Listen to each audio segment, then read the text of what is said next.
افغانستان میں دہشت گردوں کی موجودگی اندرونی مسئلہ نہیں بلکہ پورے خطے کے امن کے لیے خطرہ بن چکی ہے۔ یورپی یونین کی نمائندہ خصوصی نے افغان سرزمین سے ہونے والی دہشت گردی کے خلاف پاکستان کے حق دفاع کی حمایت کر دی۔ یورپی یونین کے نمائندہ خصوصی برائے افغانستان جل برٹران کا آمو ٹی وی کو انٹرویو میں کہنا تھا کہ یہ حقیقت کسی سے ڈھکی چھپی نہیں کہ فتنہ الخوارج کے علاوہ متعدد عالمی دہشت گرد گروہ افغان سرزمین پر موجود ہیں اور پاکستان ایسے حالات میں جب اسے دہشت گردی کی شدید کارروائیوں کا سامنا ہو خاموش نہیں رہ سکتا۔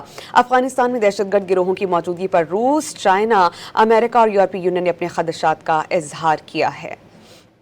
افغانستان میں دہشت گردوں کی موجودگی اندرونی مسئلہ نہیں بلکہ پورے خطے کے امن کے لیے خطرہ بن چکی ہے۔ یورپی یونین کی نمائندہ خصوصی نے افغان سرزمین سے ہونے والی دہشت گردی کے خلاف پاکستان کے حق دفاع کی حمایت کر دی۔ یورپی یونین کے نمائندہ خصوصی برائے افغانستان جل برٹران کا آمو ٹی وی کو انٹرویو میں کہنا تھا کہ یہ حقیقت کسی سے ڈھکی چھپی نہیں کہ فتنہ الخوارج کے علاوہ متعدد عالمی دہشت گرد گروہ افغان سرزمین پر موجود ہیں اور پاکستان ایسے حالات میں جب اسے دہشت گردی کی شدید کارروائیوں کا سامنا ہو خاموش نہیں رہ سکتا۔